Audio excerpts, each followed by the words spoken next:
And I have started my Christmas dining. Can you imagine? I was really very blessed. Usually I can't get to the Quinty Grannies for Africa potluck because they often hold them on a Thursday, which is my busy Toastmaster day. But this time they held it on a Tuesday and I was able to go. You know what potlucks are. Anybody that doesn't know what a potluck, oh man, we had such a delicious main course and then the desserts abounded. And I'm afraid I might have abounded as well. Dear. But yes, yesterday was the reading. If you didn't hear the whole reading, please go back and listen to it. It was called Aging. Aging. You grow old, they told me. You are no longer you. You become distant, sad, and lonely. I didn't answer. I don't get old, I get wise. That was yesterday's start. I read the whole article. But today, and for Tuesday, Wednesday, Thursday, I'm going to break that into 3 areas. So today is this. You grow old, they told me. I stopped being what others like me to become, but what I like to be.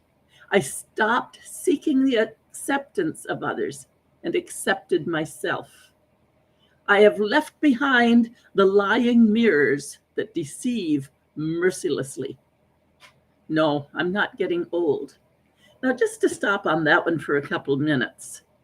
I stopped being what others like me to become. Do you often feel that pressure, that societal, that family, that community pressure on you to do it their way, to be them in some way, to be what they want you to be, expectations. And you know what we do as we allow for it and we pull it on because others might want it, but if we don't accept to do it their way, what are they going to do? So that's one thing. It's natural for others to think, oh, Sandra can do it. That's easy. Joel will do it. No, that's no problem. Get Wendy to do it. And so it's very easy for others to expect it. And it's very hard for us to be brave enough to say, that's not mine. Thank you very much. It's not mine.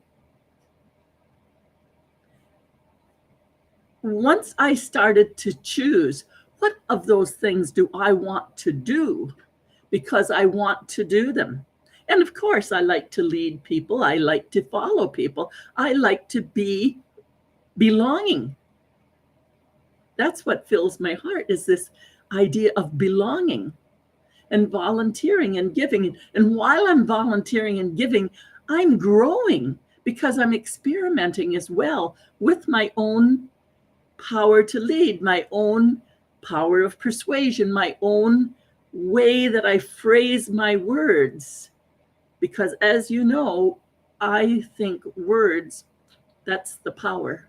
How we say them, what we're saying, what we're meaning, what our intention is. Are we congruent and are we at peace? All of that comes into our words. So there it is. I stopped being what others like me to become, but what I like to be. I stopped seeking the acceptance of others and accepted myself. That whole process, you see, allows us to not worry nearly so much what others are thinking. Now, if they're thinking you shouldn't be robbing the store because maybe they're going to call the police and maybe the police are going to take you to prison, you know that's where some of my buddies are because I've volunteered there for 17 years, gone to prison. I have friends in low places. But you see, once we set out our boundaries and use our wisdom and choose wisely, we don't have to be frivolous, but I do believe we need to be in joy. I stopped seeking the acceptance of others and accepted myself. I have left behind the lying mirrors. Lying is in Lying. The lying mirrors that deceive mercilessly. Now that one I'm going to let you think on for yourself. Because when I look in the mirror at myself, sometimes I look in and I say, oh my goodness, there's my mother. Hi, Jeannie. I see the eyes and I see the sparkle in there, and I get to laughing and giggling, and I see my mother not looking at all of me. And then other times I just talk to myself and look and think, oh my goodness, the wrinkle. Oh, I don't look like I used to look. So it depends what the mirror is showing us. But indeed, the mirror is just reflecting what it sees. Just like people reflect to us what they feel of us. And so when we're looking in the mirror, it's our own mind that's usually deceiving us mercilessly. No, I'm not getting old. I just become more selective with places, people, customs, and ideologies. I'll say that one more time. I have become more selective with places, people, customs, and ideologies. You see, that's where we're setting up our boundaries. That's where the wisdom comes in. I have let go of attachments, unnecessary pain. Do you know how much pain is in this world that's unnecessary? Totally unnecessary. Toxic people. Do we have to stay around them? They want to do what they want to do.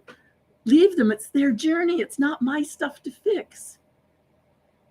So I have let go of attachments. I have let go of unnecessary pain. I have let go of toxic people. I have let go of sick souls and rotten hearts. Bitterness and unhappiness are not for me. I release them for my health. I'm ditching party nights, darn, for learning and embracing, yes, I like doing the embracing insomnia. I had to do it. I'll read that last bit again. I just become more selective with places, people, customs, and ideologies. I have let go of attachments, unnecessary pain, toxic people, sick souls, and rotten hearts. Bitterness and unhappiness are not for me. I release them for my health. I'm ditching party nights for learning and embracing insomnia. That's the end of the quote part that I'm going to do. I'll do the next two sections in the next 2 days. But as I think through the wisdom of this beautiful writing, and I so wish I really knew exactly who to credit it with, because I can't really find anything about this Bianka Luz that satisfies me. But anyhow, there we go. But I do totally agree that for myself and all of those out there, all of you who are choosing to live what I call, let's live until we die. I'm not getting old. You're not getting old. I'm basking in the wise. Come with me. We don't have to get old. We need to live. Live life until we die. The moment we die, we won't know the difference. So until then, let's live. It's Coach Sandra, compassionate queen of straight talk. I know the power of words, and you know that I can help you with them. It's so important that I'm asking you to really stop and think that our lives are ours alone. We arrive in here alone and we leave alone. And what we're doing between the birth and the death, we are creating. And that's what's incredible. It's incredible. It's our own creation. So please choose wisely and understand that what comes out of our mouth is how we're creating it. Coach Sandra, compassionate queen of straight talk. You can do it. You got it. I can't help, but you have to get in touch.